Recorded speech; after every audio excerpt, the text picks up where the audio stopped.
Bible గ్రంథములో నుంచి దేవుని వాక్యాన్ని మనం ధ్యానం చేసుకుందాం. యెహోషువ గ్రంథము, పరిశుద్ధ గ్రంథమైన బైబిల్ గ్రంథములో యెహోషువ గ్రంథము 5వ అధ్యాయము 9వ వచనాన్ని చదువుకుందాం. అప్పుడు యెహోవా, నేడు నేను ఐగుప్తీయుల అవమానము మీ మీద నుండకుండా దొర్లించి వేసి ఉన్నానని యెహోషువతో అనెను.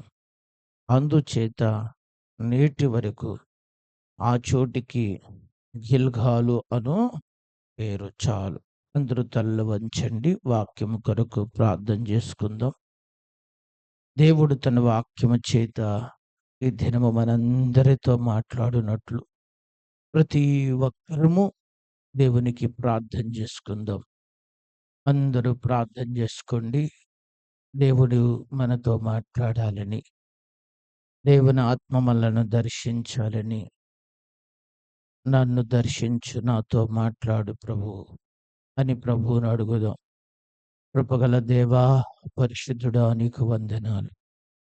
మీరు చేసిన ప్రతి మేలును బట్టి, ప్రతి ఉపకారమును బట్టి నీకు వందనాలు. ఒక్కొక్క బిడ్డని మీరు జ్ఞాపకం చేసుకోండి.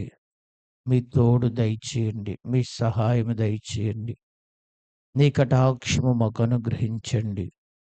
అవసరమైన, విలువైన, శ్రేష్టమైన నీ వాక్కులు మాకు దయచేయండి. పరిశుద్ధాత్ముడా, మీ చేతులకు అప్పగించి ప్రార్థిస్తున్నాను. నీవే మాతో మాట్లాడు ప్రభువా. వినుబుద్ధిని అనుగ్రహించు, గ్రహించు జ్ఞానాత్మను దయచే. వచ్చిన ఎవ్వరూ వృధాగా వెళ్ళకూడదు. వాక్యము చేత దర్శించబడినట్లు, బలపరచబడినట్లు నీవే సహాయం దయచే చూపమని యేసు నామములో అడిగి వేడుకుంటున్నాము తండ్రి. ఆమేన్. దేవుని శ్రేష్ఠ నామములో ఆసక్తితో కూడి వచ్చిన మీ అందరికీ ప్రభు నామములో వందనాలు. యేసయ్య మనలందరినీ కాపాడి మరొకసారి ఆయన సన్నిధిలో చేరి ఆయనతో గడిపే ఈ చక్కటి అవకాశం మన ప్రభు మనందరికీ దయచేశారు. హల్లెలూయా, హల్లెలూయా. గత వారము ఇదే ఒక సందర్భాన్ని మనము ధ్యానం చేశాం. ఈ సందర్భాన్ని మనము నేర్చుకోవడానికి గత వారములో 2 ప్రాముఖ్యమైన విషయాలు మీతో పంచుకున్నాను. ఈరోజు ఆ మిగిలిన విషయాలని ఆ వివరణను మీకు ఇవ్వడానికి ఇష్టపడుతున్నాను. గిల్గాలు అనగానే మీకు ఒక విషయం గుర్తు చేశాను. ఏంటి చెప్పండి? దాని అర్థము దొల్లింపబడుట. ఈ అంశాన్ని మనం ఎందుకు ధ్యానం చేస్తున్నాము అంటే, ఒక చక్కటి ఆత్మీయ పాఠాన్ని మనము నేర్చుకోవడానికి. గిల్గాలు అనుభవము సంఘ అనుభవానికి ఏం చేయబడింది? పోల్చబడింది. ఆనాడు 40 సంవత్సరాలు ఇశ్రాయేలు ప్రజలు అలా తిరుక్కుంటూ మధ్య మధ్యలో ఆగుతూ మరలా ప్రయాణము చేస్తూ వారు యొర్దాను దాటి గిల్గాలు అనే ప్రాంతంలో అడుగుపెట్టారు. అది కనాను దేశం.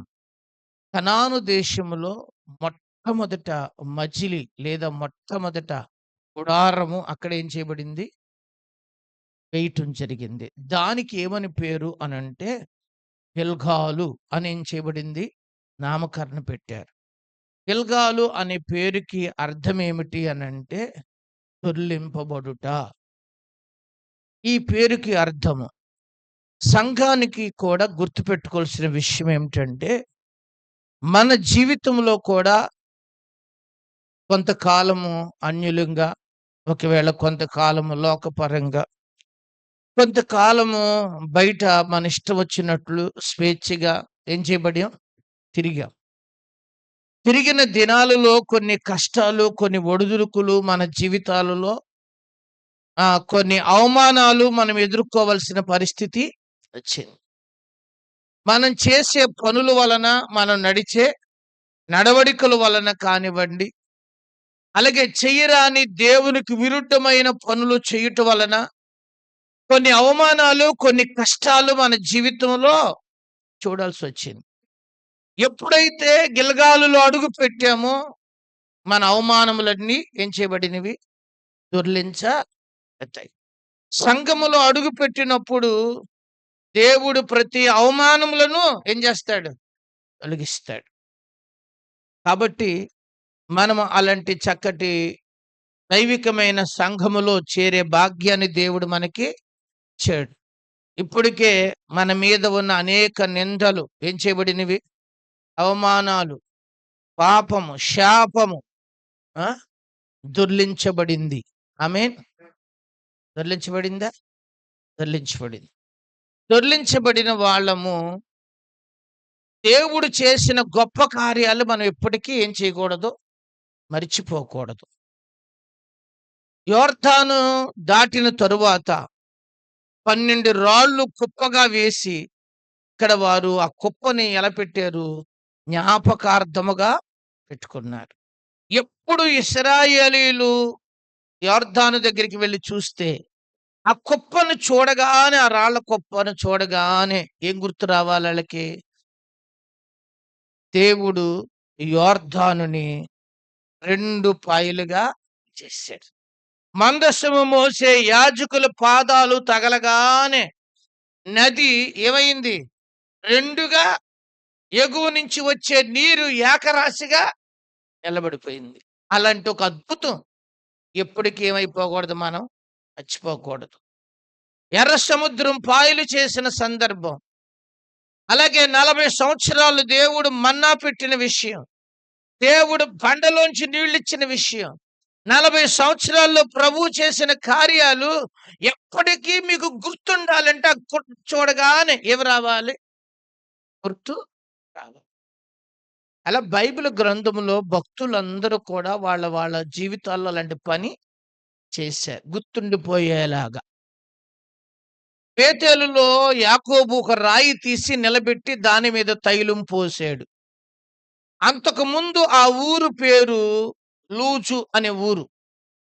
ఎప్పుడైతే దేవుడు ప్రత్యక్షమయ్యాడో, దేవుడు మాట్లాడాడో, ఎవరితో? యాకోబుతో మాట్లాడాడో, అప్పుడు అక్కడ గుర్తుగా ఒక రాయి నిలిపి దానికి ఏమని పేరు పెట్టాడు? బేతేలు అని పెట్టాడు.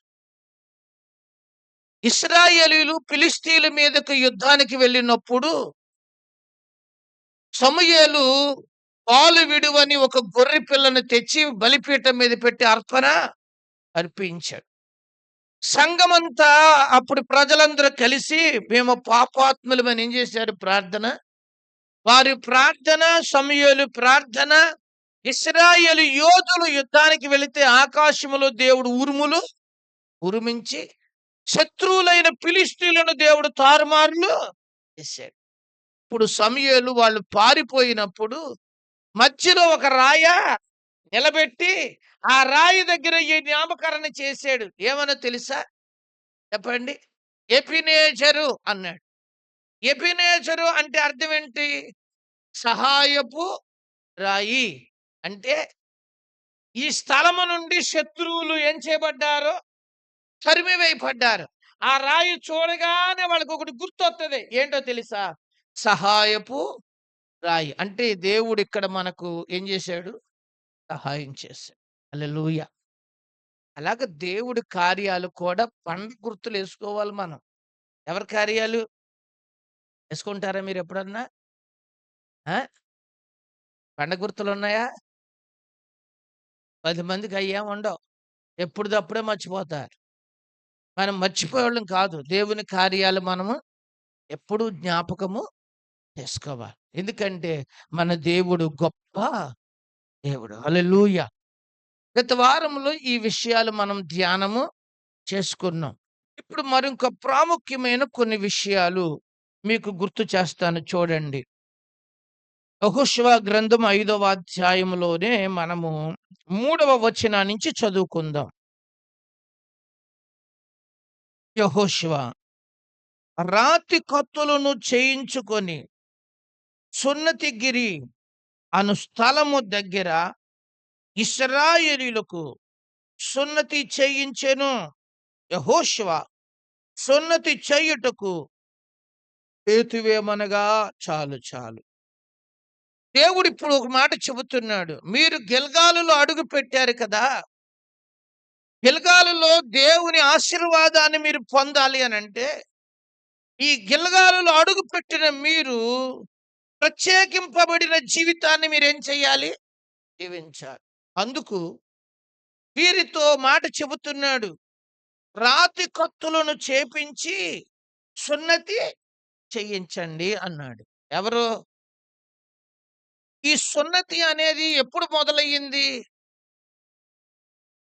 ఎప్పుడు మొదలయ్యింది? ఎన్నో అధ్యాయం? ఆదికాండము 17వ అధ్యాయం. మొట్టమొదటిగా దేవుడు అబ్రాహాముతో చెబుతాడు. అబ్రాహామా 99 సంవత్సరాలు వచ్చినప్పుడు అబ్రాహాముతో అంటాడు, ఇదిగో నేను నిశ్చయముగా నిన్ను ఆశీర్వదిస్తా. అయితే నా సన్నిధిలో నీవు నిందారహితుడుగా ఉండాలి. ఎలా ఉండాలి? నా సన్నిధిలో నువ్వు నడిచేటప్పుడు నువ్వు నిందారహితుడిగా ఉండాలి. నేను నిన్ను ఆశీర్వదిస్తాను. ఎలా ఆశీర్వదిస్తాను?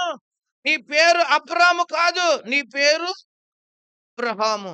నీ భార్య పేరు శారా కాదు. నీ భార్య పేరు శారాయి. అంటే జనములకు తండ్రిగా నిన్ను చేస్తాను. నీ భార్యను జనములకు తల్లిగా, నీ కుటుంబాన్ని నేను ఆశీర్వదించాలి అనంటే, ఇదిగో నా కట్టడ ఒకటుందే. ఈ కట్టడ నువ్వేం చెయ్యాలి? కొనాలి అన్నాడు. ఏంటా కట్టడ? చదవండి. ఇంతసేపా? అధ్యాయం చెప్పేశా నేను. ఆ పిల్లోడు ఎవరి తాలూకా అని కూర్చోబెట్టండి అండి. హ్మ్. హ్మ్. మీరు గైకొనవలసిన నా నిబంధన ఏదనగా ఆ! హ్మ్. ఏం చెయ్యాలి? ప్రతి మగవాడు ఏమవ్వాల్సిందే? సున్నతి పొందవలసిందే. అది ఎవరెవరు పొందాలి అనేది ఇంకొంచెం వివరణాత్మకంగా కిందిస్తాడు. తర్వాత మీరు ఇంటికెళ్ళాక చదువుకోండి. ఇది దేవుడు ఏర్పాటు చేసిన ఒక గొప్ప ఏంటి చెప్పండి? నిబంధన. ఎవరితో చెప్పాడు ఈ నిబంధన? చెప్పండి. ఇప్పుడు అబ్రహాము నుండి పుట్టిన సంతతి వారందరూ ఏం చేయించుకోవాలి? సున్నతి. అలాగు సున్నతి కొంతకాలం జరుగుతూ ఉంది. కొంతమంది చేయించుకున్నారు. తర్వాత కొంతమంది వచ్చేశారు. ఐగుప్తు దేశంలో వీళ్ళు నివాసం చేస్తున్నారు. ఐగుప్తు నుండి మోషే ఒక రోజున ఆ! ఫరోకి భయపడిపోయి అక్కడి నుంచి పారిపోయి యిత్రో మందను కాసుకుంటూ చెప్పండి. అరణ్యములోనే 40 సంవత్సరాలు ఏం చేశాడు? గడిపాడు. 40 సంవత్సరాలు అరణ్యములో ఉండగా దేవుడు ఒక పొదలో ఉండి ప్రత్యేకమయ్యి మాట్లాడాడు. ఎవరితోను? మోషే నువ్వు ఐగుప్తుకి వెళ్ళాలి. ఇక్కడ నా ప్రజలు ఏడుపులు, నిట్టూర్పులు నేను అని కొన్ని సూచనలిచ్చాడు. మోషే మొత్తానికి బయలుదేరి వస్తున్నాడు. మోషే వచ్చేటప్పుడు ఏమి తీసుకురాలా. తన భార్యని, తన 2 కుమారులను వెంట పెట్టుకుని వచ్చాడు. ఎవరు? ఐగుప్తు దేశానికి. ఐగుప్తు దేశంలో అడుగు పెట్టబోయే ముందు దేవుని దూత అడ్డగించింది మోషే ప్రయాణంలో. మోషే భార్య వెంటనే ఆ విషయాన్ని అర్థం చేసుకుని పదునైన రాయి తెచ్చి తన కుమారులిద్దరికి ఏం చేపించింది? సున్నతి. నిర్గమాకాండము 4వ అధ్యాయములో ఆ సందర్భం అక్కడ ఏం చేయబడింది? ప్రస్తావన చేయబడుతది. జాగ్రత్తగా మీరు గమనించండి. అందుకు బైబిల్ చరిత్రలో అబ్రహాము దగ్గర నుండి ఇశ్రాయేలీయులకు దేవుడు పెట్టిన ఒక చెప్పండి తెడ. ఏంటిది? ఒక నిబంధన. నిన్ను నేను దీవించాలి అనంటే నా కట్టడ నువ్వేం చెయ్యాలి? మీరు అందరిలాగా కాదు. మీరు సెపరేట్ ప్రజలు. ఎవరికి? మీరు నా ప్రజలు అంటానికి ఇదే మీకు నాకు చెప్పండి ఒక నిబంధన అని చెప్పాడు. ఎవరితో? ఇలాగ చేస్తున్నారు. అలాగే కొన్ని రోజులు గడిచాయి. 40 సంవత్సరాలు ఈ ప్రయాణంలో పెద్ద తలకాయలన్నీ ఏమైపోయినాయి? చెప్పరా? రాలిపోయినాయి. పెద్ద తలకాయలన్నీ రాలిపోయినాయి. మధ్యలో పిల్లలు పుట్టారు. పుట్టిన ఈ సంగతి ఈ ప్రయాణం ఈ దారిలో ఈ యొక్క సున్నతి ఆచారాన్ని ఈళ్ళేం చేశారు? పక్కన పెట్టేశారు. మర్చిపోయారు. పోనీలే ఏమైందిలే. మనం ఎక్కడున్నాం ఇప్పుడు? చెప్పండి. ప్రయాణంలో అని ఇప్పుడు అందరూ ప్రయాణంలో ఉన్నారు. కనానులో మీరు అడుగు పెట్టాలి అనంటే ఎక్కడ? కనాను పంట మీరు తినాలి అనంటే, కనాను ఆశీర్వాదం మీరు చూడాలి అంటే, మీరు మరలా ఏం చేయబడాలి? ఎవరెవరికైతే సున్నతి చేయబడలేదో మళ్ళీ యెహోషువ అందరికి ఏం చేపించన్నాడు? చెప్పండి. ఈ 40 సంవత్సరాలు పుట్టిన పిల్లలున్నారు కదా! చేయబడలేనోళ్ళున్నారు. ఒక్కడిని కూడా లేకుండా ఉండకూడదు. అందరూ ఏం చేయబడాలి? చెప్పండి. సున్నతి చేయాలి. సున్నతి పొందమని దేవుడు ఆ దినాన్న వారికి ఏం చేశాడు చెప్పండి? ఆజ్ఞాపన చేశాడు. హల్లెలూయా! ఇప్పుడు సున్నతి అనేది అప్పుడుతోనేనా ఇప్పుడు కూడా చేయించుకోవాలా? దావీదు లేనిపోని కర్మలాగా ఉందనుకుంటున్నావేంటి? ఆ! ఇప్పుడు అవసరం లేదు. యేసు ప్రభు వారి వరకు అది ఏమైంది? ఆచరణలో ఉంది. యేసు ప్రభుల వారు మనందరి కొరకు ఆయనే ఏం చేయబడ్డాడు? ఒక ప్రత్యేకింపబడిన వాడిగా ఈ భూమి మీదకి చి మన పాపముల కొరకు ఆయన ప్రాయశ్చిత్తము చెల్లించాడు. ఆయనే విమోచన క్రయధనముగా ఏం చేయబడ్డాడు? తన్ను తాను ఇచ్చబడ్డాడు. అందుకే అపోస్తలుడైన పౌలు ఈ విషయములో చాలా బోధలు చేశాడు. నేను సమయం నాకు చాలదు కాబట్టి మీకు కొన్ని వచనాలు చెబుతాను. అవసరమైతే మీరు వెళ్లి తర్వాత ఆహ్, ధ్యానించుకొని డౌట్‌లేమన్నా వస్తే నాకు ఫోను చేయండి. అప్పుడు నేను మీకేం చేత్తాను ఆ! చెబుతాను. రోమాపత్రిక 3వ అధ్యాయం 30వ వచనాన్ని చదువుకోండి. కొరింథీయులకు రాసిన పత్రిక 7వ అధ్యాయము 19వ వచనాన్ని మీరు తర్వాత చదువుకోండి. ఇప్పుడు మీ అందరికీ అర్థమవడానికి ఒక్క వచనాన్ని చూపిస్తాను. కొలసీలకు రాసిన పత్రిక 2వ అధ్యాయము 10వ వచనాన్ని చదువుదాం ఒకసారి. ఇది మీ అందరికి కొంచెం క్లారిటీ ఇస్తాను. ఆ వచనాలు తర్వాత మీరు చదువుకోండి. హ్మ్. హ్మ్. హ్మ్. హ్మ్. హ్మ్. హ్మ్. హ్మ్. హ్మ్. హ్మ్. హ్మ్. నేనే చదువుతాను. ఒకసారి మీరు జాగ్రత్తగా చూసుకోనండి. కొలసీలకు రాసిన పత్రిక 2వ అధ్యాయము 10వ వచనాన్ని చదువుతున్నా. మరియు ఆయన యందు మీరును సంపూర్ణులయ్యున్నారు. ఏమయ్యున్నాము? యేసు ప్రభువులో మీరు కూడా సంపూర్ణులయ్యున్నారు. ఆయన సమస్త ప్రధానులకు, అధికారులకు ఆయన శిరస్సయ్యున్నాడు. మీరు క్రీస్తును సున్నతి యందు శరీరేచ్ఛలతో కూడిన స్వభావమును విసర్జించి ఆయన యందు చేతులతో చేయబడని సున్నతిని ఏం చేయబడ్డారు? పొందితిరి. అంటే శరీరేచ్ఛలతో కూడిన స్వభావం ఏం చేయబడాలి? విసర్జించబడుట యందు ఏవండి ఇక్కడంటున్నాడు ఆయనందు చేతులతో చేయబడిన సున్నతి పొందితిరి. మీరు బాప్తిస్మమందు ఆయనతో కూడా పాతిపెట్టబడిన వారై ఆయన మృతులలో నుండి లేపిన దేవుని ప్రభావమందు విశ్వాసముంచుట ద్వారా ఆయనతో కూడా మీరేం చేయబడ్డారు? లేపబడ్డారు. తర్వాత 13వ వచనం. మరియు అపరాధముల వలన శరీరములందు సున్నతి పొందుట ఎందువలనైనను మరియు మృతులయ్యుండగా దేవుడు రాతరూపకమైన ఇక్కడ మీరు చూడండి. ఈ వచ్చిన భాగంలో ఒక శ్రేష్టమైన మాట గుర్తు చేశాడు. ప్రభువు చేసిన యొక్క త్యాగము ద్వారా మనందరము ఇప్పుడు సున్నతి పొందవలసిన అవసరము లేకుండా ఆయనే మన కొరకు ఒక గొప్ప త్యాగము చేశాడు. హల్లెలూయా! ఒక రక్షణ సంకల్పాన్ని దేవుడు మన కొరకు ఏం చేశాడు? సిద్ధము. ఒక మాటలో చెప్పాలంటే క్రీస్తు చేసిన త్యాగము ద్వారా మనం ఒక ప్రత్యేకమైన జీవితాన్ని జీవించడానికి ఆయన ఒక పునాది వేశాడు. హల్లెలూయా! యేసయ్య కూడా సున్నతి చేయబడ్డాడు. లేఖనంలో చూస్తే పౌలు కూడా సున్నతి చేయబడ్డాడు. కానీ వారి ప్రసంగాలు ఎలా ఉన్నాయి అనంటే, ఆయన ప్రసంగం ఏమిటి అనంటే, మీరిప్పుడు వ్యర్థమైన ప్రవర్తనలను ఏం చేయండి? విడిచిపెట్టండి. మన సున్నతి ఏంటో తెలుసా ఇప్పుడు? ఆ! మనం సున్నతి ఏంటంటే, మనము ప్రత్యేకమైన జీవితాన్ని మనము జీవించటమే. మనలో ఉన్న అపవిత్రమైనవన్నీ కట్ చేయాలి. ఏయి కట్ చేయాలి? శరీర భాగము కట్ చేయటం కాదురా అబ్బాయి. ఆ! అనవసరమైన వ్యర్థ ప్రవర్తనలు ఏం చేయబడాలి? కట్ చేయాలి. ఎందుకంటే అది కట్ చేయటం వలన రక్షణ కాదు. ఇది కట్ చేయటం వలన మీ బతుకులు ఏమవుతాయి? బాగుపడతాయి. మీకు ఇంకా అర్థం అవటానికి యోహాను సువార్త 15వ అధ్యాయములో ఇక్కడ ఒక ద్రాక్షావల్లిని గురించి వ్రాస్తాడు. ఏమని రాస్తాడు అక్కడ?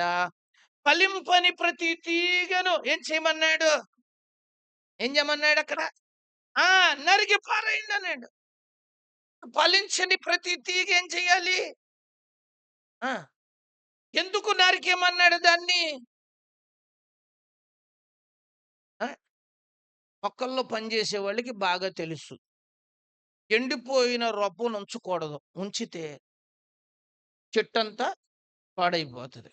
అందుకు ఎండిపోయిన రొబ్బని ఇప్పుడు వదిలేసి ఏం చేస్తారు? నరికేత్తారు.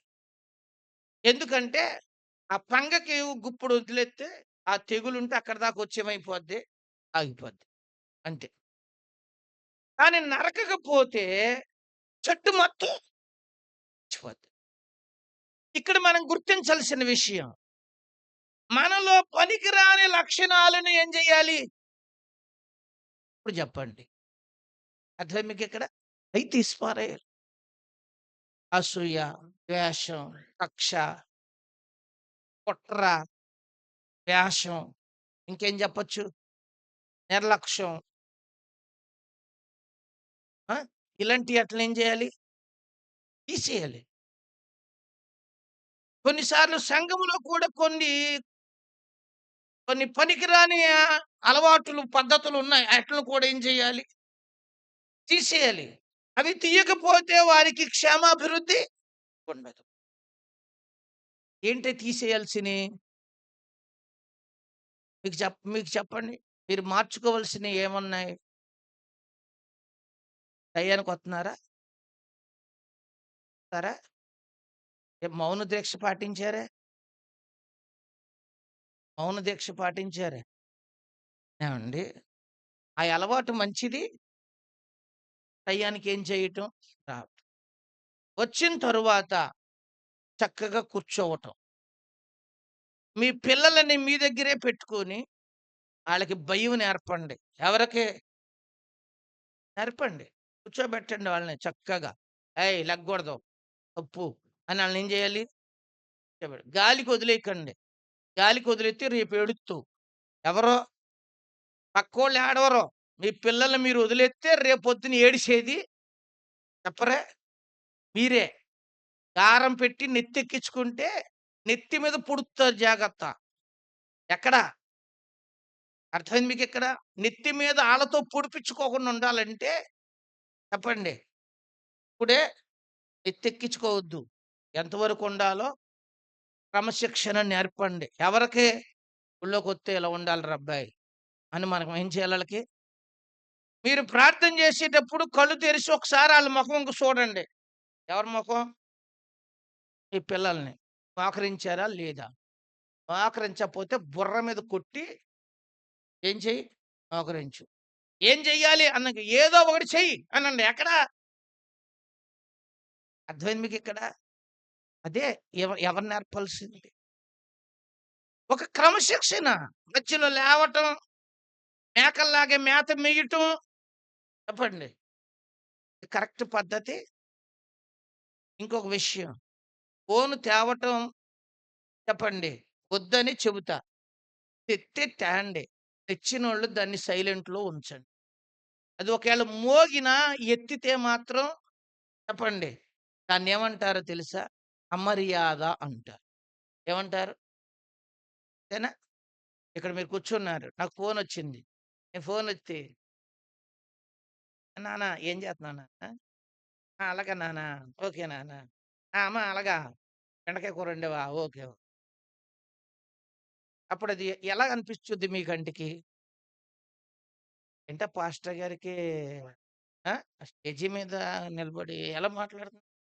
అంతమందిలో ఏం మాట్లాడుతున్నాడు? దాన్నేమంటారు దాన్ని? ఓ మాటలో చెప్పొచ్చు కదా! మీరు చెప్తే గమ్మునొదులుతాను. లేకపోతే మీకుందే తిప్పలు. ఇదే నాకేమైంది? నేను అన్నీ అయిపోయినియి. ఇంక ఇదే లాస్ట్ ఫైనల్ స్టాప్ ఇది. ఇప్పుడు నాకు ప్రశాంతంగా నిబ్బరంగా ఉంటాను. ఆ! ఇక్కడ 5 దాకా 4 దాకా కూర్చుంటాను. ఎత్తారాం గారు కాయిపియతది. తాగేసి కూర్చుంటాను తర్వాత కూడా. ఇంకేమి లేదు నాకు. కంగారేమి లేదు. నూతన యెరూషలేములో అయితే కంగారు పడతాను. అక్కడ యెరిమోనులో కూడా కంగారు పడతా. ఇక్కడైతే ఏమి లేదు మనకి. మీకు కంగారుంటే టక టక ఉండండి. ఆ! జాగ్రత్తగా మీరు ఆలోచించండి. దాన్ని నిర్లక్ష్యం అంటారు. పోనీ మీరే ఏదో కష్టం నాకు చెప్పుకుంటానికొచ్చారు. నేను చూసుకుంటా ఇలా అంటుంటే ఎలా ఉంటది? ఏంట్రా నా బాధ ఏదో చెప్పుకోవడానికొస్తే ఆయనేం చేత్తన్నాడు? కొంతమంది ఫీల్ అయినోళ్ళున్నారు నా దగ్గర అలాగా. నేను ఫోన్ మాట్లాడుతూ ఉంటే ఎవరో చేత్తా ఉంటారు. నాకేదో చెప్పుకోవడానికొత్తాడాడు. నేనెవరో అటే పక్కనోడు నన్నేం చేయడు? వదలడు. ఈడేమో ఈడి బాధ ఈడు ఫీల్ అయిపోతా ఉంటాడు. అలాంటి సిట్యుయేషన్ చూసా. అందుకే మనకది మర్యాద కాదు. ఏం కాదది? కాదు. అలాగే కాళ్ళు సాపుకోవటం. చెప్పండి. కాళ్ళు నొప్పులుంటే కుర్చీలో కూర్చోండి. మిమ్మల్నేమి కింద కూర్చోమని చెప్పను. ఒకవేళ ఎప్పుడన్నా తిమ్మిరొత్తే అలా ఒకసారి సాపి మళ్ళీ వదిలేయండి. మళ్ళీ మామూలు పెట్టుకోండి. అది దేనికి గుర్తో తెలుసా? నిర్లక్ష్యతనానికి గుర్తు. దేనికి? నిద్రోవటం. నిద్రపోవటం ఉందా? సహజం. ప్రశాంతమైన వాతావరణం ఇది. వచ్చే అవకాశం చెప్పండి, ఎక్కువే ఉంటది. ఎక్కడ? ఏండి యేసేపు గారు? ఆ! మీకు మీ ఫ్రెండో ఆ! వచ్చే అవకాశం బాగా వచ్చినప్పుడు లేచి నిలబడిపోండి. మిమ్మల్ని ఏమనను. మధ్యలో నుంచోకండి. గోడ పక్కకెళ్ళిపోయి నుంచోండి. లేదనుకోండి, శుభ్రంగా వత్తా వత్తా ఒక ఎండుమిరపకాయ తెచ్చుకొని, ఓ పక్కన పెట్టుకొని గోడ వెలీలి. అంతే. ఇంకా మీకు రావాలనుకుంటే, మా శ్యామ్ ఉన్నాడిక్కడ. ఆడిని కేకెత్తేలాగా గోపు మీద కొట్టేత్తాడు. కొట్టమంటే కొడతాడాడు. అందులో డౌటేం లేదు. నిద్రొత్తందిరా బాబు అని చెబితే, "ఒరేయ్! ఎవడన్నా నిద్రొత్తందంటే ఒకటేసేయి." అంతే. ఆళ్ళడిగితేనే. పోగొట్టుకోవాలనే ప్రయత్నం మీరు చెయ్యండి. రావటం అనేది రాదా?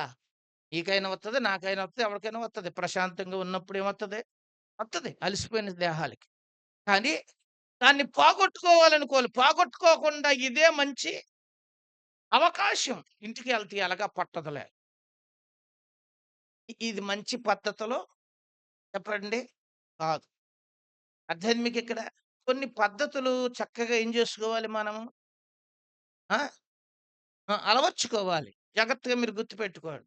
అలాగే మీరక్కడ బాత్రూమ్ కాడికెళ్ళినప్పుడు కూడా దాన్ని చక్కగా ఏం జేసుకోండి? ఆ! వినియోగించుకోండి. ఇక్కడ నీళ్లుంటాయి. తొట్టుంటది. తెచ్చుకొని ఏం జేసుకోవచ్చు? ఆ! దాన్ని ఎలా పడితే అలాగ ఏం జేసుకుంటే మీ ఇంటికాడ వాడరు కదా! ఇది కూడా ఎవరిదనుకోవాలి? అది కూడా ఏం జేసుకోవాలి? చెప్పండి. నీట్‌గా ఉపయోగించుకోండి. ఉపయోగించుకుంటే అది చాలా బావుంటది. ఎనకాలోళ్ళకి అంత ఇబ్బంది ఉండదు. పాస్టర్ గారి దగ్గరికి ఒక్కొక్కసారి రయ్యిమనొచ్చేత్తది మా ఇస్తేరమ్మ గారు. "నీకేం తెలుసండి" అంటది. ఎవరు? ఆ! ఆవిడ కోపానికి ఒక్కోసారి నేనే సైలెంట్ అయిపోతాను. అంతే అండి. కాబట్టి అలాంటి పనులు మనము చేయొచ్చా? కొన్ని మంచి పద్ధతులు మనం ఏం చేసుకోవాలి? అడుక్కోవచ్చు. కానీ మేము దుర్మార్గం చేయట్లేదండి, దొంగతనాలు చేయట్లేదండి, హత్యలు చేయట్లేదండి, మర్డర్‌లు చేయట్లేదండి, వ్యభిచారాలు చేయట్లేదు. మేము అలాంటివి మాకు లేవండి. కానీ ఏదైతే మనకి పనికిరానియి ఉన్నాయో అలాంటివి కొన్ని కట్ చేసుకోవలసినవి చెప్పండి చేసుకోండి. అది మనకి మంచిది. ఏది మంచిది? ఇప్పుడు సున్నతి పొందాల్సిన అవసరం మనకి. కానీ మనం ఇప్పుడు ఏం చేయబడాలి? కొన్ని అపవిత్రమైన వాటిని మనము బూతులాడే అలవాటుందనుకో పక్కనెట్టేయండి. ఇక దాన్ని మానేయండి. దేన్ని? అబద్ధాలు చెప్పే అలవాటుందనుకో అది కూడా కొద్ది పక్కన కొంతమందికి చెయ్యాడింపు స్వభావం ఖచ్చితంగా ఉంటది. ఏది? ఈ శరీరం గడకదీడు ఈ లోనున్నవాడు ఏమంటాడో తెలుసా? ఎప్పుడు కూడా కనపడిందాన్ని లేపేసేదాకా ఈడికి ఏం పట్టదో. ఆ! మనసు కుదురుండదు. ఏదైనా ఎవడిదైనా ఆఖరికి చిన్న విత్తన్ని దొంగిలిత్తేనే గాని ఆడి కడుపు ఉబ్బరం ఏమవ్వదండి ఒక్కొక్కళ్ళకి. చెప్పరే? తీరదంట. అలాంటి స్వభావం ఉంటది కొంతమందిలో. కానీ నేనంట అలాంటియన్నీ ఏం చేయబడాలి? హల్లెలూయా! ఇంకా నాకు తెలియనివి నా దృష్టికి రానియి ఏమన్నా ఉంటే మీ దృష్టికి ఇప్పటికే పరిశుద్ధాత్ముడు ఏమైనా ఇచ్చుంటే మీరు ఆటిలన్నీ ఏం చేయండి? దాన్నే ఏమంటారు? సున్నతి. ఇశ్రాయేలీయులు అలా సున్నతి చేశారు. మనం కూడా సున్నతి చేయాలిప్పుడు. ఏం చెయ్యాలి ఆ సున్నతి? చెప్పండి. శరీర సంబంధమైన ఇచ్చలన్నిటిని మనము త్యజించాలి. వాటిని కట్ చేసేయాలి. వాటిని అలాగే ఉంచితే అవి మన ప్రాణం మీదకి తెత్తాయి. యేసయ్య గారు ఏం చేత్తాయి? నిద్రని నిర్లక్ష్యంగా వదిలేత్తే అది నిన్నెక్కడికి తీసుకెళ్తది? దీవెనయ్య గారు రాసాడో పాట. నిద్రపోకు ఆ! నిద్రపోకు విశ్వాసి, నిద్రపోయినోడు సంసోనున్నాడు అని ఇలాంటి నిద్రపోతులు కొంతమందిని ఏం చేశాడాయన? ఆ పాటలో పెట్టి రాసాడాయన. అర్థం మీకిక్కడ? దాన్ని పోగొట్టుకునే ప్రయత్నము ఏదైనా అంతే. ఏ అలవాటున్నా ఇది మంచిది కాదు అని తెలిసినప్పుడు దాన్నేం జేసుకోవాలి? చెప్పండి. పోగొట్టుకునే ప్రయత్నం మీ వంతులో మీరు చెయ్యండి. ఒకేళ అవ్వట్లేదనుకుంటే ప్రార్థన కూడా చెయ్యండి. దేవుడు మీకు అద్భుతమైన విడుదల హల్లెలూయా! విడుదల ఇవ్వలేనిదంటూ ఏమీ క్రీస్తులో ప్రతి ఒక్కడికి ప్రతి బలహీనత మీద విడుదల ఇచ్చే శక్తి యేసులోనే ఉంది. హల్లెలూయా! ఎక్కడ లేదు. దేనితోను జయించలేవు. ఏ బంధకమైనా జయించగలిగిన శక్తి ఎక్కడుంది? అందుకు ఈ ఆధ్యాత్మికమైన సున్నతి చెప్పండి సంఘములో చాలా చాలా గిల్గాలులో అడుగుపెట్టిన వారు ఏం చేయబడాలి? సున్నతి చేయబడి ప్రత్యేకంగా ఉండమని ఆనాడు యెహోషువతో ఈ మాట చెబుతున్నాడు. ఇంకొక మాట చదువుదాం చూడండి. 5వ అధ్యాయం 10వ వచనానికి వచ్చేద్దాం మనం. యెహోషువ గ్రంథం 5వ అధ్యాయం 10వ వచనం. ఇశ్రాయేలీయులు గిల్గాలులో దిగి ఆ నెల 14వ తేదీ సాయంకాలమున యెరికో మైదానములో పస్కా పండుగను ఆచరించిరి. చాలు చాలు. ఏ పండుగ? ఇప్పుడు దేవుడు చెబుతున్నాడు గిల్గాలులో అడుగుపెట్టిన మీరు పస్కా పండుగను మీరేం చెయ్యండి? ఆచరించండి. పస్కా పండుగ ఎక్కడ ప్రారంభమైంది చెప్పండిప్పుడు? రే ధనేష్ నుంచుంటావా? ఏం చెప్పాను నేను? ఆ! విను సరిగ్గా. పస్కా పండుగ ఎక్కడ ఆరంభమయ్యింది? సున్నతి ఎక్కడ ఆరంభమైందో అడిగాను. ఇందాక మీరు చెప్పారు బానే. ఎక్కడ? అబ్రహాము దగ్గర మొదలయ్యింది. పస్కా ఎక్కడ మొదలయ్యింది? కనపడిందన్నే. అసలు మొదలుది చెప్పరే? మొదలుది చెప్పాలి. ఇశ్రాయేలీయులు ప్రయాణ సమయంలో దేవుడు 10 అద్భుతాలు చేశాడు. ఎన్ని అద్భుతాలు చేశాడు? ప్రతి ఇంటిలో జ్యేష్ఠ కుమారులు చచ్చిపోయారు. ఐగుప్తులో ఉన్న ఇశ్రాయేలీయుల గుడారాలలో ఇశ్రాయేలీయుడు ఒక్కడు కూడా చచ్చిపోక ముందు ఏం చెప్పాడు అనంటే, మీరు వెళ్లి ఒక గొర్రె పిల్లని మీరు వధించి, ఆ రక్తము చెచ్చి ప్రతి గుమ్మానికి రాయండి. ఏ గుమ్మం మీద రక్తపు ముద్ర వేయబడిందో, సంహారపు దూత ఆ ఇంటిలో వారెవ్వరిని ఏం చేయలేదు, సంహరించలేదు. పస్కా బలి అక్కడ అర్పించబడి ఆ దినాన్న ఇశ్రాయేలీయులందరూ ఆ రక్తము చేత ఏం చేయబడ్డారు వాళ్ళు? చెప్పండి. రక్షింపబడ్డారు. ఇప్పుడు పిల్గాలులో అడుగుపెట్టిన వీరికి దేవుడు చెబుతున్నాడు, మీ దోషములన్నీ పోవునట్లు మీరు మరలా పస్కా బలిని ఏం చెయ్యండి? ఆచరించండి. తారీఖు, డేటు అన్నీ చెప్పాడక్కడ. ఆ! కాబట్టి ఈ రోజున మీరేం చెయ్యండి? పస్కా పండుగను మీరు ఆచరించండి. అంటే ఆ పండుగ ఎలా ఆచరించాలో ఆ కింద వచ్చిన భాగాలలో వారికేం చేయబడింది? ఆ విషయాలన్నీ ఆ! వివరణాత్మకంగా ఏం చేయబడింది? ఇవ్వబడింది. కాబట్టి ఇక్కడ మనం గుర్తించవలసిన విషయం. దీనికి ఈ రోజున మనం పస్కా పండుగ చేయాల్సిన అవసరం ఉందా? ఉందో లేదో ఒకసారి లేఖనములో చూద్దాం. మొదటి కొరింథీయులకు రాసిన పత్రిక. మొదటి కొరింథీయులకు రాసిన పత్రిక 5వ అధ్యాయము 6వ వచనం నుంచి చదువుకుందాం. హ్మ్. హ్మ్.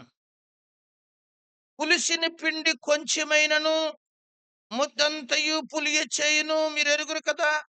మీరు పులిపిండి లేనివారు గనుక కొత్త ముద్ద అవుటకై ఆ పాతదైన పులిపుండిని తీసి పారవేయుడి. ఆ!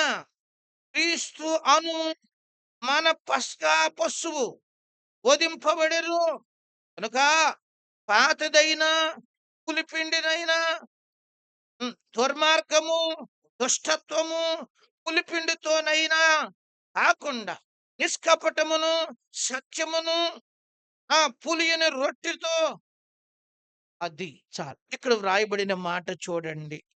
క్రీస్తు అను మన పస్కా పశువు వధింప ఎవరంట?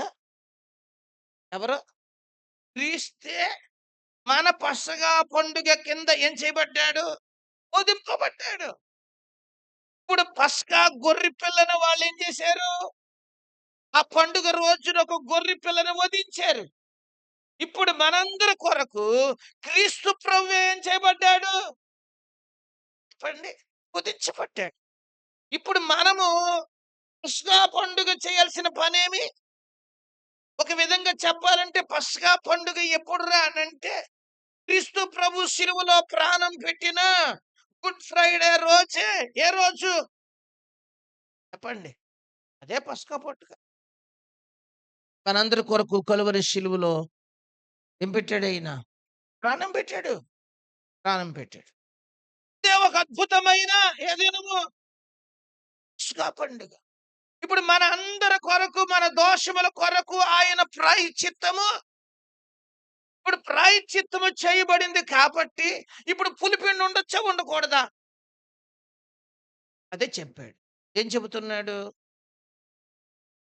జాగ్రత్తగా మీకు అర్థమయ్యేలా చెబుతాను. వినండి. కొత్త పిండి చక్కగా రుబ్బి అక్కడ ఉంచారు. ఆ గిన్నెలో పాత గిన్నెలో ఆ! కొద్దిగా ఉంది. ఏంటి? ఇడ్లీ పిండి అనుకుందాం. అది 4 రోజులది. ఇంకొక 4 ఇడ్లీలవుతాయి. ఏ పిండి? పిండి. మళ్ళీ కొత్తగా ఏం జేశారు? రుబ్బారు. అయ్యయ్యో! 4 ఇడ్లీలయ్యే పిండి పాడేత్తామయ్యా ఏమన్నా డబ్బిచ్చి ఏం జేసుకున్నాది? చెప్పరా? కొన్నాది అని చెప్పి గ్రైండర్‌లో రుబ్బేసింది తీసుకెళ్ళిపోయి అందులో ఏసి గిరగిర గిరగిర తిప్పేత్తే ఈ ఇడ్లీలు తియ్యగుంటాయా? పుల్లగుంటాయా? ఆ! పుల్లగానే ఉంటాయా?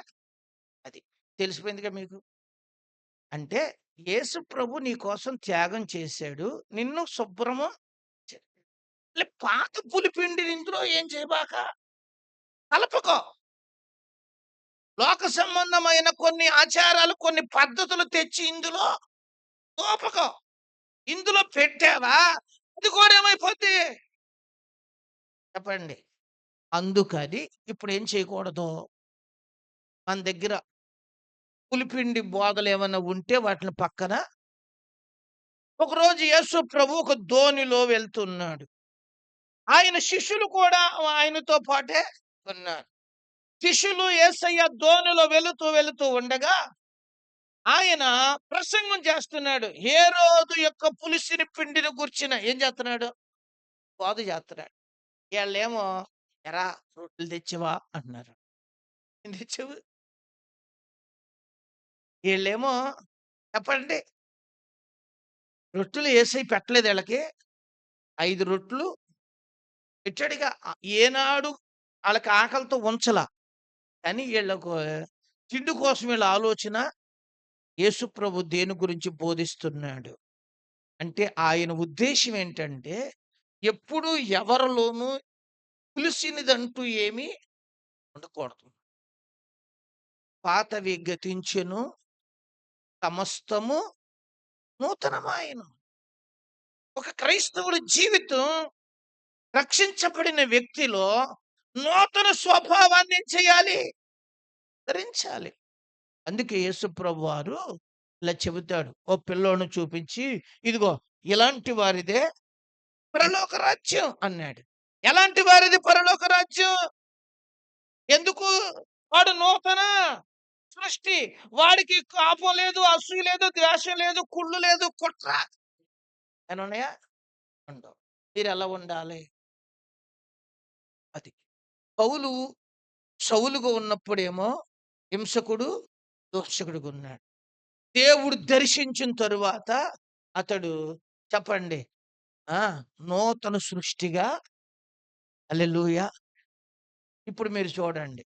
యేసు ప్రభు గుడికి రాకముందు మీ దగ్గర ఏమేమి చెత్తయున్నాయో, ఇప్పుడు గుడిలోకొచ్చాక అయన్నీ వదిలేసారా? ఉన్నాయా? ఒక ప్రశ్న మిమ్మల్ని. ఇదివరక సీరియల్ రెగ్యులర్‌గా చూసే అలవాట్లున్నాయి కదా! రక్షణ పొందాక వదిలేసావా? ఉన్నాయా? మగోళ్ళకి చూడకూడదు. ఆడోళ్ళకి చూడాలి నేను. ఆళ్ళ బాధలు ఆళ్ళు పడతారు. మా పెసన్న బాధ ఇంత అంత కాదు. ఏమే పెసన్న ఏంటి అంత బాధపడిపోతున్నావా? ఆ! చెప్పండి. ఆ! మారారా? మానలేదా?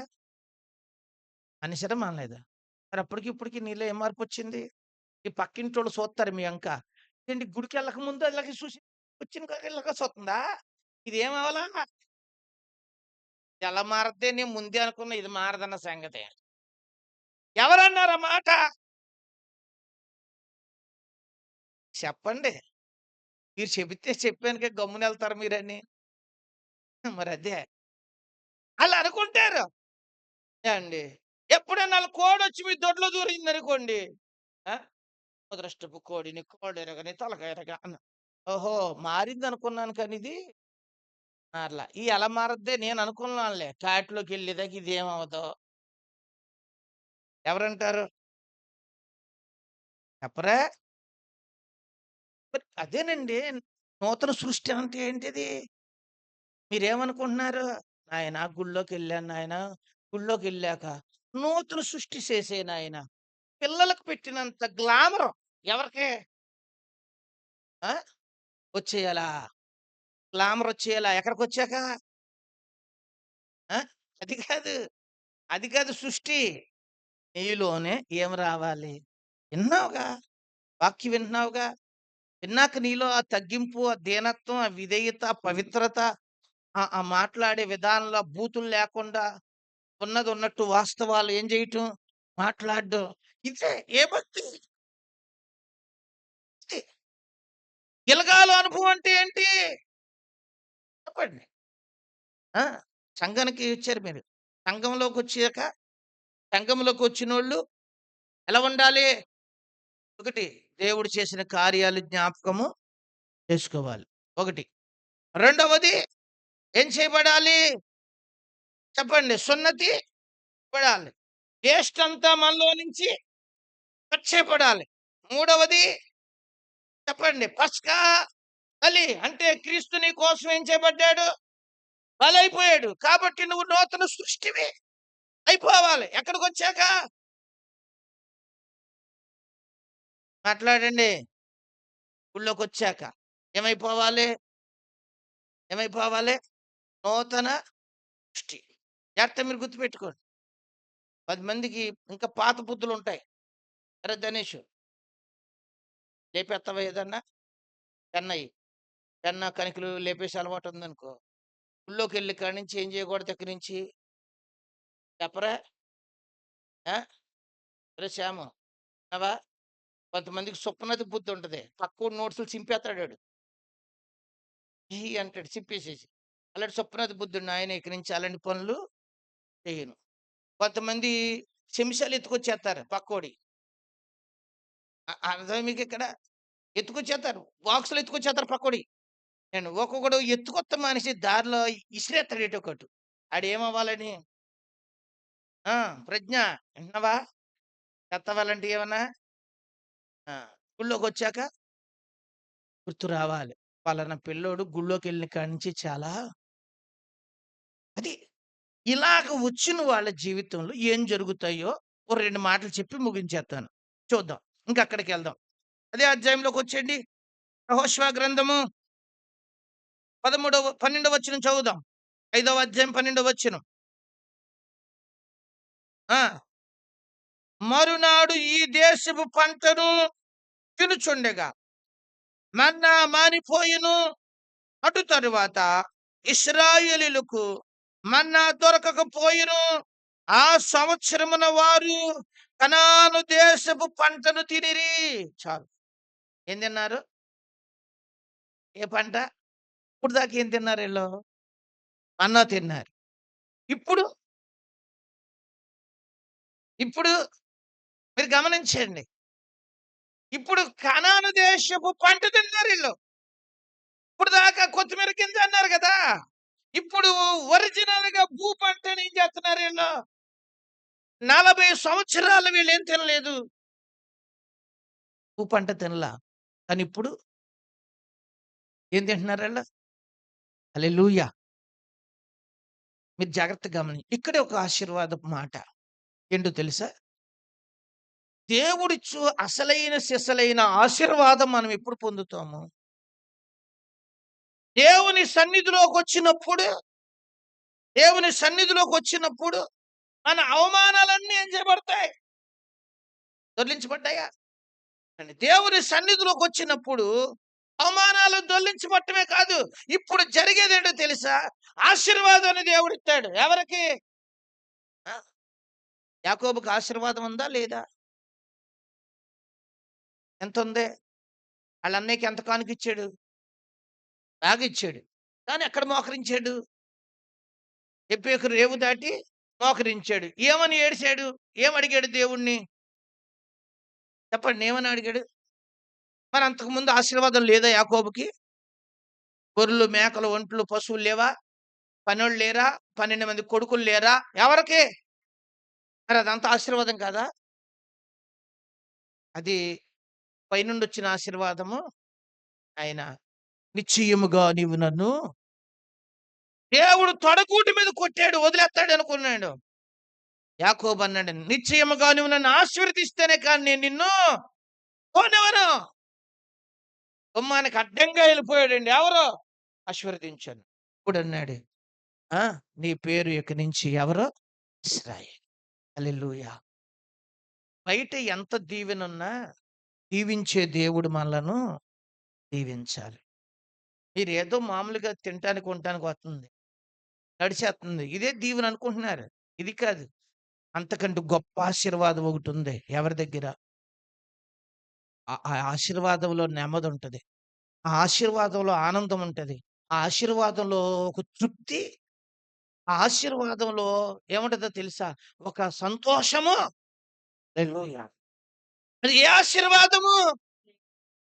దేవుని సన్నిధిలో దేవుడు ఆత్మ సంబంధమైన పంటను మనకి హల్లెలూయా! పరసంబంధమైన ఆహారం మనకిస్తాడు. పరసంబంధమైన దీవెన మనకిస్తాడు.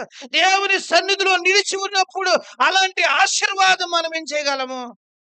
చెప్పండి. యాకోబు అది పొందుకున్నాడు. హల్లెలూయా! మనం ఏది పొందుకోవాలి చెప్పండి? బాహ్య సంబంధమైన ఆశీర్వాదాలు లోకంలో చాలా మంది దగ్గర ఉన్నాయి. లేవా? తెలుసా మీకు? బయట తిండి లేనోడు ఎవడో లేడు. అందులో మన ఉభయ గోదావరిలో అన్నం లేనోడు ఎవడో ఉన్నాడా? ఉండడు. సమృద్ధి ఎవరికి? ఆ! ఒక్క కక్కలు కూడా భలే దొరుకుతాయి. ఎక్కడ? మొన్న అటు పోయాను కదా! ఎక్కడికి? బీహార్ ఎళ్ళాను కదా! రోజు పప్పే. రోజు పప్పే. పప్పు, ఆనపకాయ, పప్పు, బీరకాయ రోజు పొద్దున్న పప్పు, ఇడ్లీలో పప్పు ఇచ్చేవాడు చట్నీ కిందాడు. మళ్ళీ రోటీలు పెట్టేవాడు. ఆ రోటీలో పప్పే. మళ్ళీ అన్నంలో పప్పే. ఇలాగని మా పాస్టరమ్మ గారు చెబితే ఆవిడేం చెప్పిందో తెలుసా? ఇప్పుడన్నా మారిరండి అంది నన్ను. ఎవరు? ఆవిడేమో పప్పు ప్రేమికురాలు. నాకివి ఇష్టం ఉండదు. కానీ నాకు రోజు ఏంటి? చెప్పరా? పప్పు తిని తిని వచ్చా. ఎక్కడ? మనకి ఎటు చూసినా ఈ కనపడే ఆ! మాంసం దుకాణాలు. ఎటు చూసినా మాంసం దుకాణాలు కనపడలేదక్కడ. ఏవండీ. మాలో ఒకాయన వడ్డీల పాస్టర్ గారు ఒకాయనున్నాడు. పాపం వాళ్ళకి రోజు చేపలు తింటారాళ్ళు. పెద్ద డబ్బా ఉంది ఆళ్ళ ఇంటికాడ. మనకుంటాయి చూసారా? నీళ్ళ డబ్బా పెద్దయి. అలాంటి డబ్బా పై మూత కోసి అందులో చేపలేసి పెంచుతున్నారు. ఎందులో? "యెషి గారు మనకు తెలిసినోళ్ళు ఎవరన్నా చూడండి." ఎందుకంటే బీహార్‌లో మన సంఘంలో ఉన్నోళ్ళు అక్కడున్నారక్కడ. ఎక్కడ? యర్షకుమారి కూతురు అక్కడుంది. అల్లుడు అక్కడున్నారు. ఆళ్ళు కలిసారు నాకు. "ఏవండీ మనోళ్ళు ఉన్నారు కదా! కొద్దిగా చేపలు తెప్పించండి" అంటాడు. ఎక్కడ? మొత్తానికి తెగించి అడిగాం. "ఏవండీ మా వోడు చేపలు తెత్తారండి." "ఇక్కడ వండేవాళ్ళు ఉండరు" అన్నాడు. వండేవాళ్ళు లేకపోయినా మా పాస్టర్ గారిలో ఒకాయన వంట వచ్చినోడున్నాడు. బాబు వండేత్తాడను. ఇక్కడ వండుతానికి అయి చేయటం కుదరదండి అన్నాడక్కడ. అర్థం మీకిక్కడ? గమనించండి. బైబిల్ గ్రంథంలో చూస్తే అర్థమైన విషయం ఏంటో తెలుసా? మనిషికి బాహ్య సంబంధమైన అన్నీ ఉన్నాయి. కానీ హృదయానికి కావలసిన నెమ్మది, సమాధానం బోలెడుమందున్నారు లోకంలో. అన్నీ ఉన్నాయి ఆళ్ళకి. అన్ని సకల సంపదలు. మీకు నాకంటే కూడా రిచ్‌గా ఉన్నోళ్ళున్నారు. కానీ ఆళ్ళకి బతుకులో ఏమి లేదు. కొంతమందంటారు. ఎందుకంటే అన్నీ ఉన్నాయి గానీ మాకేం లేదు. కానీ యేసయ్య ఇచ్చే ఆనందం గొప్పది. హల్లెలూయా! పౌలు చెరసాలలో ఉండి కూడా ఏం చేశాడో తెలుసా? ఆనందించాడు. ఎక్కడుండి? చెరసాలంటే ఇప్పుడున్న చెరసాలంటియి కాదు. ఆ రోజుల్లో చెరసాల్లో పడేత్తే ఆ చెరసాలకి కిటికీలు ఉండవు. ఆ చెరసాల్లో బాత్రూమ్స్ ఉండవు. ఆ చెరసాల్లో టైమ్ టు టైమ్ ఆహారాలు ఉండవు. ఆ చెరసాలలో లైట్లు, దీపాలు, ఫ్యాన్లు ఉండవు. కారాగారం. అందులో పడిపోయినోడుకు అన్ని చిరాకులు చేసేసిన, అన్నీ కంపు చేసేసి, అలా చచ్చిపోతే ఆ శవాలను మూలకీడ్చేసి ఈళ్ళు మూల పడుంటారంతే. ఎంత భయంకరమైన యాతనో తెలుసా? కానీ అక్కడ కూడా చెప్పండి. పౌలు ఆనందించుడి. మరింకొకడైతే అదే జైల్‌లో ఉంటే కొద్ది రోజులకి వీక్ అయిపోతారు. ఎందుకు? లైటింగ్ ఉంటేనే మనుషులు బావుంటాం. అలా కారాగారంలో ఉంటే ఏముంటది? నిరుత్సాహపడిపోయి, నిరాశ పడిపోయి ఇంకెందుకు ఆ వాసనకి, ఆ పరిస్థితులకి చల్లారిపోయి చచ్చిపోతారాళ్ళలాగా. అలాంటి కారాగారాలు ఇప్పుడు కారాగారాలు కాదు. ఇప్పుడు జైలుకెళ్తే సూపరు. ఓకే. ఒక మాదిరోడి ఇల్లు పనికిరాదు. ఎక్కడ? ఆ! ఏ క్లాస్ మంచాలుంటాయి, ఫ్యాన్లుంటాయి, టీవీలుంటాయి. వారానికి ప్రతి ఆదివారం మాంసం కూర ఎవరికి? వారానికి 2 సార్లు గుడ్లు. అందుకే ఒక్కొక్కడంటాడు, ఎవడన్నా పొడి చేత్తే జైలుకెళ్ళిపోతానంటాడు. ఎందుకంటే అక్కడ ఏ క్లాస్‌కుంటది. ఎవరితో ఆ! ఇప్పుడున్నాయి అలాంటియి. అప్పట్లో అలాంటియేమి కారాగారం తీసుకెళ్ళి అందులో పడేయడమే. అండి. ఈ విషయాన్ని చెబుతాను. జాగ్రత్తగా మీరు గుర్తుపెట్టుకోండి. నేను కారాగారం చూశాను. రాముడిని బంధించిన కారాగారం చూసొచ్చాను. ఏవండీ. అలాగా కొన్ని కారాగారాలుంటాయి. ఆటిలికి ఇప్పటికి అంతే. కొన్ని గుర్తుగా ఉండటం అక్కడక్కడ కొన్ని ఉంచుతారు. ఆటిలికి ఏముండవు. కిటికీలు ఏమి ఈరోజు నేను మీకు చెప్పే విషయాన్ని మీరు బాగా అర్థం చేసుకోండి. పరిశుద్ధాత్మ దేవుడు మనకు నేర్పించే విషయం ఏమిటంటే, మన బ్రతుకుల్లో దేవుడు ఆత్మ సంబంధమైన ఆహారాన్ని ఏం చేసే దేవుడు? ఆయన సన్నిధిలో ఉంటే ఆయన ఆహారాన్ని ఇస్తాడు. ఆళ్ళకి కనాను పంటిచ్చినట్టు దేవుడు పరసంబంధమైన ఆశీర్వాదాన్ని మనకేం చేస్తాడు? హల్లెలూయా! ఇంకొక మాట చెప్పేద్దాం. చూద్దాం అక్కడే. ఎందుకొచ్చేద్దామా? 6 వచనం చదివమ్మా. ఒకసారి 6 వచనం కాదు. హ్మ్. 14 వచనం చదివమ్మా. 13 వచనం చదువుదాం. ఆ! హ్మ్. హ్మ్. దూసిన కత్తి చేత పట్టుకుని ఉన్న ఒకడు అతని ఎదుట నిలిచి ఉండెను. యెహోషువ అతని యొద్దకు వెళ్లి, "నువ్వు మా పక్షమునుండవా? మా విరోధుల పక్షముగా ఉన్నవాడవా?" అని అడుగగా, "కాదు, యెహోవా సేనాధిపతిగా నేను వచ్చి ఉన్నాను." చాలు చాలు. ఇక్కడ చూడండి. చూసిన ఖడ్గము పట్టుకున్న ఒక దేవదూతలా కనపడుతున్నాడు ఓ మనిషి. యెహోషువ వెళ్ళాడు. ఎళ్ళంటున్నాడు, "నువ్వు మా పక్షమున ఉన్నవాడవా? మా శత్రువుల పక్షాన వాడవా?" అప్పుడు అతను 14 వచనంలో అంటాడు, "నేను మనిషిని కాదు, యెహోవా సేనాధిపతిగా నేను వచ్చి ఉన్నాను." ఎలా వచ్చాను నేను? యెహోవా యొక్క సైన్యాధిపతిగా నేను నీ దగ్గరికి ఏం చేశాను? వచ్చా. మీ పక్షాన ఉన్నా. ఇప్పుడు మీరు కాదు యుద్ధం చేసేది. మీ పక్షమున ఎవరున్నారు? ఏమన్నా? ఇక మీరేమీ పడక్కర్లేదు. భయపడక్కర్లా.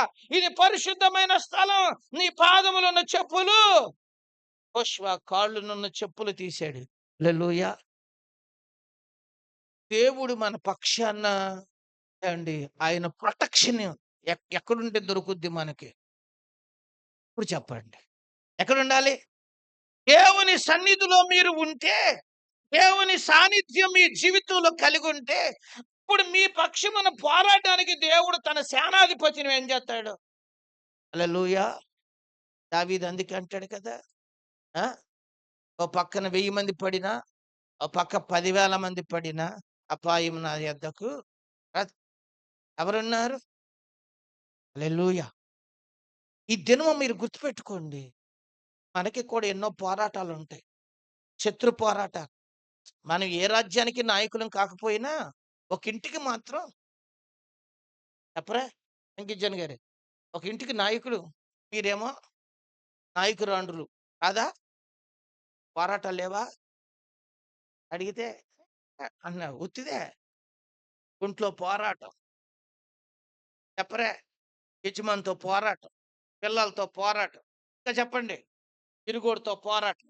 పొరుగోడితో పోరాటం. అత్తోరింటోళ్ళతో పోరాటం. చెప్పరా? అమ్మగారింటోళ్ళతో పోరాటం. ఆ! ఈ కాక ఆర్థిక పోరాటం. లేవా? ఏ పోరాటం లేదన్నోడు చెయ్యెత్తండి. చూత్తాను. చప్పట్లు కొట్టేత్తాను మీకోసం. ఒక్క చెయ్యలెత్తి ఒట్టు. నాకు తెలుసు. అన్ని పోరాటాలున్నాయి. ఏ పోరాటం లేదు. గ్యాస్‌తో అన్నా పోరాడతారు నాకు తెలుసు. గ్యాస్‌తో పోరాడినోడు ఎవడన్నా ఉంటే చెయ్యెత్తేయండి. ఏండి యేసప్ప గారు? ఆ! చెప్పండి. అన్ని పోరాటాలే. ఈ పోరాటాల్లో మీ పక్కన సైనికుడిగా నిలబడాలి. ఎవరు? చెప్పండి. ఆ! యెహోవా సహాయం. హల్లెలూయా! అదెప్పుడో తెలుసా? గిల్గాలులో వీరు అడుగుపెట్టినప్పుడు దేవుడు తన సేనాధిపతిని వాళ్ళ మధ్య ఏం చేశాడు? హల్లెలూయా! కొన్ని గొప్ప విషయాలు మీరు జాగ్రత్తగా గుర్తుపెట్టుకోండి. ఈ రోజున నిన్న, ఇవాళ చెప్పిన మన వారం ఇవాళ చెప్పిన వర్తమానాన్ని మీకు క్షుణ్ణంగా అర్థమయ్యేలా చెబుతాను. దేవుని సన్నిధి దేనితో పోల్చబడింది? గిల్గాలుతో ఏం చేయబడింది? పోల్చబడింది. గిల్గాలులో అడుగు పెడితే ఏం చేయబడింది? ఏం చేయబడింది? ఒకటి దొర్లింపబడింది. రెండవది పొందుకున్న ఆశీర్వాదాలు చూడండి. ఏం దొరికింది? గిల్గాలులో ఎప్పుడైతే మన నిందలు, అవమానాలు అన్నీ ఏం చేయబడతాయి? దొర్లించబడతాయి. ఆ తర్వాత ఏవండి జరిగేదేంటో తెలుసా? దేవుడు అక్కడ ఆశీర్వాదమైన ఆహారాన్ని ఇచ్చాడు. అంతేకాదు సేనాధిపతిని దేవుడు మన కొరకు సిద్ధము చేశాడు. ఇవి మనకి దేవుని నుండి వచ్చిన ఆశీర్వాదం. గిల్గాల్లో అడుగు పెట్టినోడు ఎలా ఉండాలి? ఎలా జీవించాలి? ఎలా జీవించాలి? ఒకటి, ఆయన చేసిన కార్యాలు ఏం చేసుకోవాలి? జ్ఞాపకము చేసుకోవాలి. రెండవది రెండవది సున్నతి చేయబడాలి. మూడవది పస్కా ఆచరించబడాలి. ఈ 3 చెప్పండి. ఈ 3 ఆ 3 చేస్తే మాట్లాడండి. ఈ 3 వస్తాయి. ఆ 3 చేయకపోతే ఈ 3 రావు. ఈ ఎక్కడుండి చెయ్యాలి? యాకోబు ఎక్కడుండి? గుళ్ళోకొచ్చి, దేవునిలో ఉండి, దేవునితో సంబంధము కలిగి 3 చెయ్యండి, 3 పొందండి. బావుందా? ఏది బావుంది? ఆ! 3 మీరు చేసుకోండి, 3 మీరు పొందుకోండి. ఇవి ఎక్కడ అనుభవాలు? చెప్పండి. అందుకే దేవుడు మిమ్మల్ని గిల్గాల్లోకి తీసుకొచ్చాడు. యెరూషలేం కాదిది. ఇప్పుడు చెప్పండి. ఇదేంటిది? గిల్గాల్లోకి తీసుకొచ్చాడు మిమ్మల్ని. ఈరోజు యెరూషలేం మందిరంలో ఉన్నాం అనుకోకండి. కాసేపు అనుకోండి. మేమెక్కడికొచ్చాము? దేవా మమ్మల్ని గిల్గాల్లో తీసావు. మా నిందలన్నీ తీసేసావు. ఆశీర్వాదపు కానాను పంట మాకు ఇచ్చావు. మా పక్షాన యెహోవా సేనాధిపతిని పెట్టావు. నాకిక ఏ పోరాటం నాకేమీ లేదు. నన్ను ఏమీ చేయలేదు. ఎవరున్నారు నా పక్షాన? ఎవరున్నారు? సేనాధిపతి నా పక్షాన ఉన్నాడు. అందుకే అంటాడు దావీదు, నేనెవరికి భయపడేది అంటాడండి. ఎవరు? చూసారా? మీరు గమనించండి. మనుషులకి నరమాత్రులకి నేనేమవను? భయపడను అన్నాడు. ఎందుకు అలా అనగలిగాడు దావీదు? అది ఎవరున్నారు? ఈరోజు మోకరించి ప్రభు పాదాల దగ్గర ప్రార్థన చేసుకుందాం. అందరూ మోకరించండి. ప్రతి ఒక్కరు మోకరించి, ఈరోజు దేవుడు గిల్గాలులో నుండి గొప్ప పాఠాన్ని మనకు నేర్పిస్తున్నాడు. ఒక 6 అద్భుతమైన సంగతులు పరిశుద్ధాత్ముడు జ్ఞాపకం చేశాడు. దేవా, మేము చేయవలసిన ఒక 3 ఉన్నాయి. నువ్వు చేసేవి ఒక 3 మాకు కనిపించే. ఈ 3 నాయనా మా జీవితంలో మేము పొందుకోవాలంటే నీ మందిరములో నిలబడి మేము ఏమి చెయ్యాలో మాకు చెప్పావు. ఈ రోజు నుంచి నేను అది చేస్తానయ్యా. మోకరించి ప్రార్థన చేసుకోండి. తిరగొద్దు. చక్కగా మోకాళ్ళు వేయండి. యేసయ్యతో మాట్లాడండి. యేసయ్యతో మాట్లాడండి. తండ్రి, ఈ గిల్గాలు అనుభవంలో నేనెప్పుడు నీ సన్నిధిలో అడుగుపెట్టాను. నా శాపములన్నీ నువ్వు దొర్లించావయ్యా. నా అవమానాలన్నీ దొర్లించేశావు ప్రభువా, నీకు వందనాలయ్యా. అందుకే నేను నిన్ను మర్చిపోనయ్యా. నేను నిన్ను జ్ఞాపకం చేసుకుంటాను ప్రభువా. నేను నిన్ను మర్చిపోను ప్రభువా. నేను జ్ఞాపకం చేసుకుంటా. దేవా, నేను సున్నతి చేయబడతాను. విడిచిపెట్టవలసిన వాటిని విడిచిపెడతాను ప్రభువా. అయ్యా, నీ రక్షణ పొందిన నేను నూతన సృష్టిగా ఉంటాను ప్రభువా.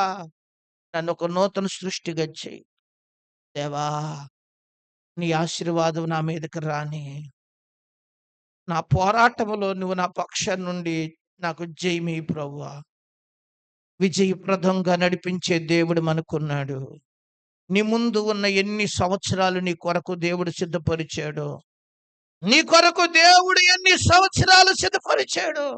నీ ద్వారా దేవుడు ఎన్ని గొప్ప గొప్ప పనులు చేయాలనుకున్నాడో అవన్నిటిలో దేవుడు సేనాధిపతి గుండి నీకు సాయం చేయబోతున్నాడు.